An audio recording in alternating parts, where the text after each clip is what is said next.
Hey, it's Ella. Thank you for being here with me.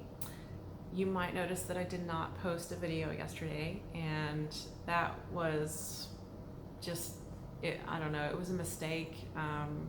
I actually didn't even think about it until I was crawling into bed last night, and I was like, I didn't do a video today, but I was so tired that I just crawled into bed. So, oops. So, yesterday I was feeling some kind of way about a lot of different things, and I don't know.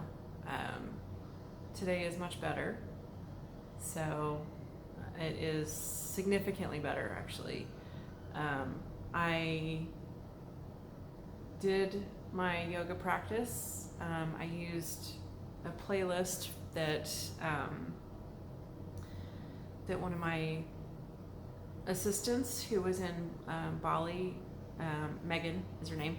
So she created a playlist. She's created a bunch of yoga playlists, but I used one of them today for my practice, and it was good. It was really good. So it helped me. It actually helped me stay focused and stay rooted in my practice. So I normally practice in silence, or if I'm watching a class online, then I'm listening to the teacher. But I'm starting to get into the idea of using music for my personal practice, and I'm kind of digging it. So anyway, I did that today. Cried some in child's pose, which is, it's just the way it is. Worked on a lot of warrior poses. I did warrior one, I don't know how many times, because I put it into sun salutation. So it was sun salutation B, and I was doing a lot of warrior one. I was actually doing it at the beginning, like basically twice on each side for the sun sal. So I did a lot of warrior one, and then I focused on warrior two, and then triangle and side angle pose, and I actually did warrior three. And so today was all about the warrior poses. And the warrior poses in yoga, by the way, are so they are basically the ultimate ahimsa, the ultimate poses of non-violence, because a warrior is not violent by nature. So I think I was just calling upon my inner warrior to tap into that energy, to tap into that warrior energy today. And it really worked. So, and actually I liked the class that I put together for myself so much that I might actually turn it into a class.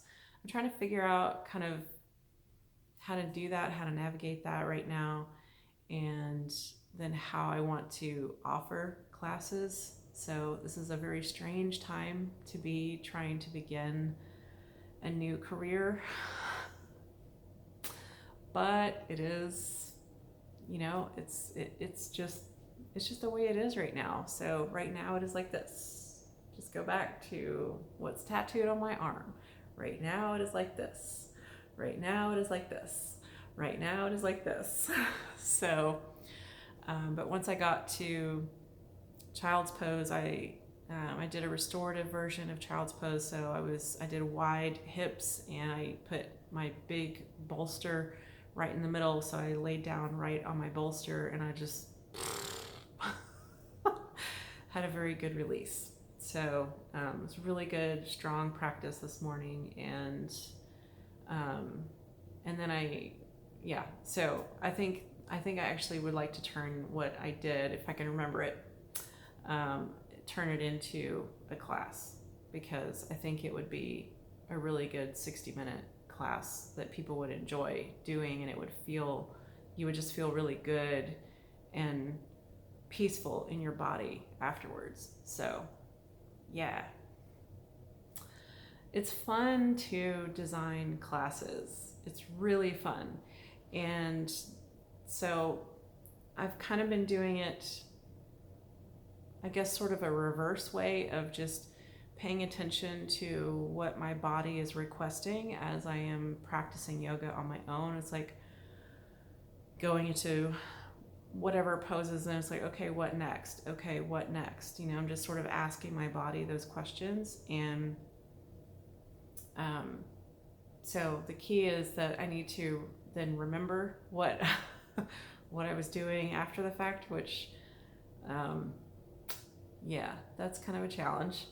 So but I kind of would rather do it that way than trying to be prescriptive with, here's what I think I want to do, and then trying that out, at least until I get more practiced and better, better versed in putting together classes, So anyway, I'm doing what I can right now, right? So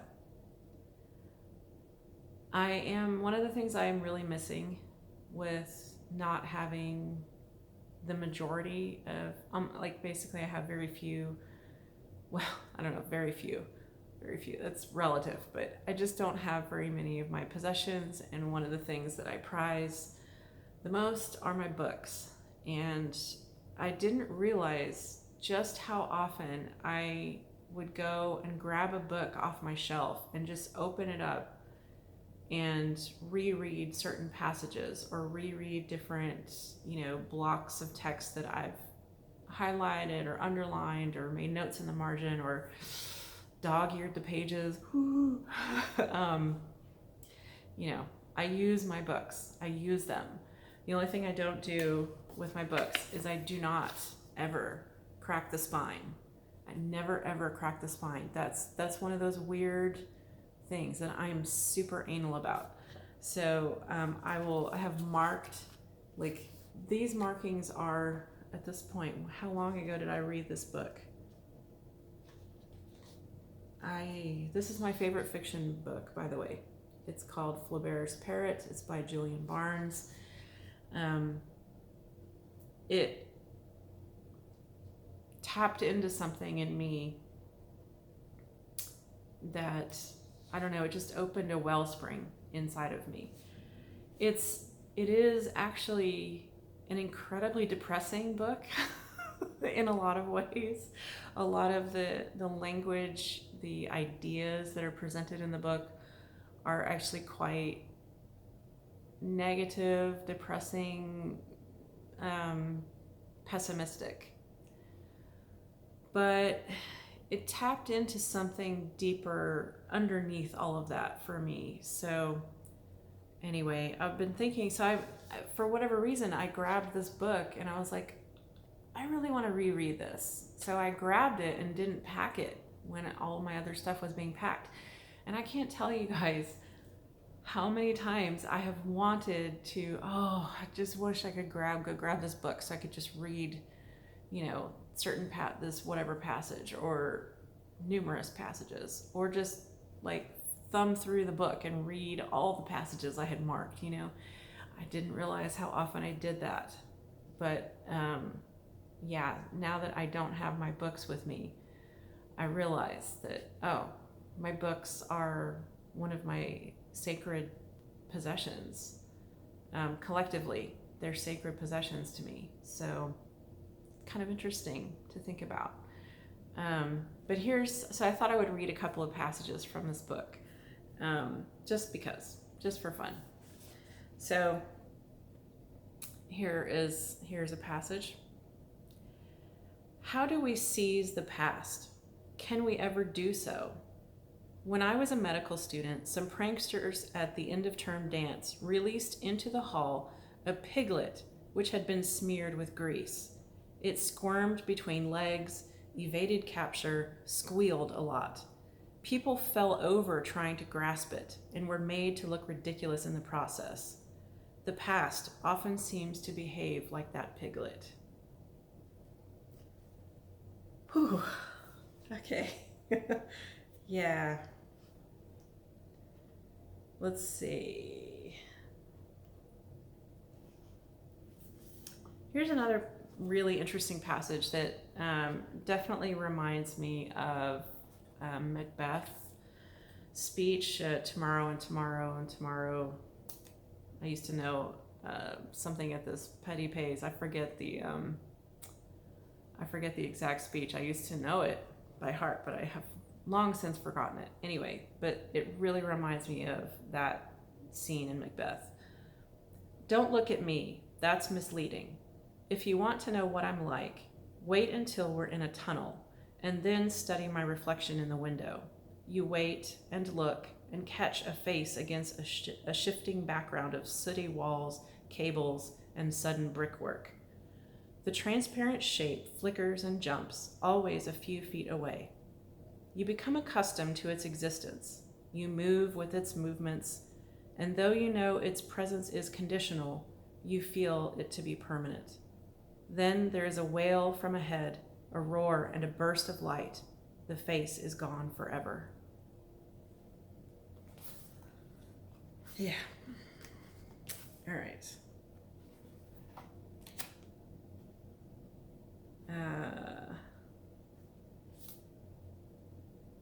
I'll come back to that one. Oh, maybe I won't.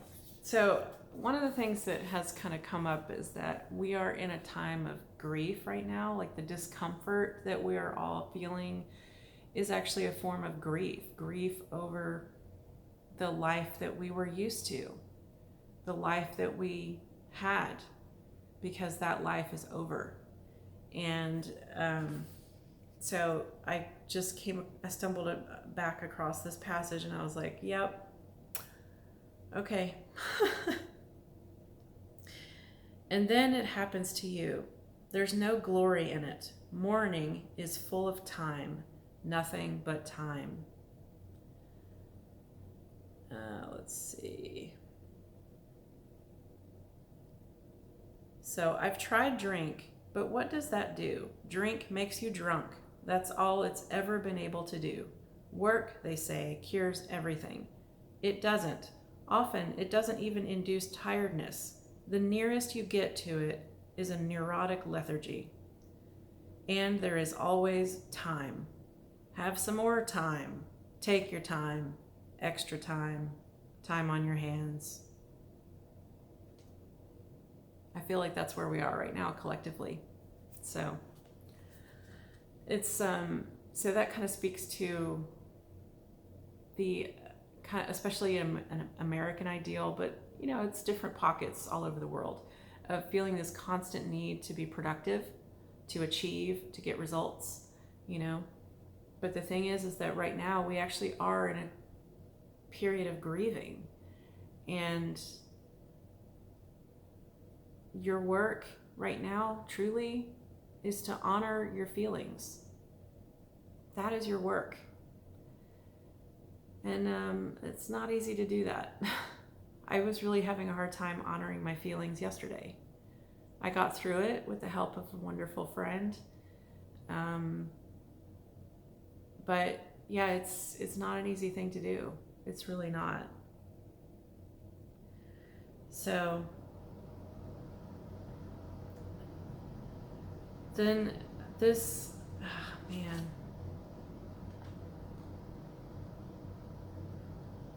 This one just sort of like takes my breath away as a writer, especially, but just in general as a human.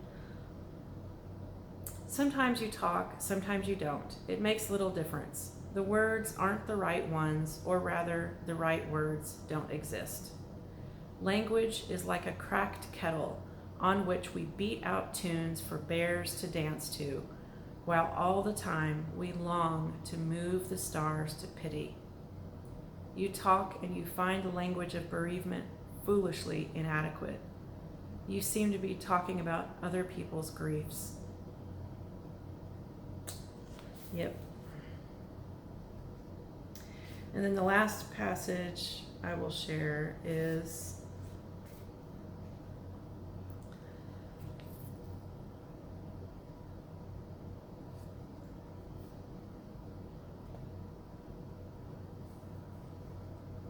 books say she did this because.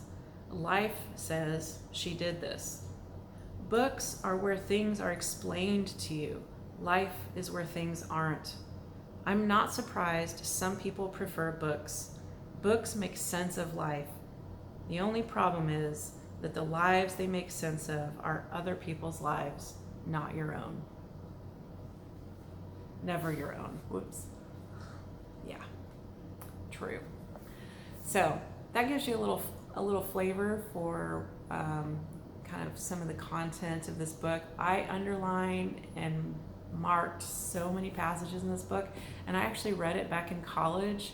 And let's see, so that would have been like 1996, I believe, when I read it. So, and this was my original copy. It still has the sticker on the back, Vanderbilt Bookstore, price $10. So there you go. I purchased it apparently sometime after August of 1995. So maybe it was 95 that I took that literature class. I took a lot of lit classes because I was an English major. So anyway, yeah, so this book has literally stayed with me for my whole life. So I actually think I'm going to sit down and start rereading it when I'm done with my video today. So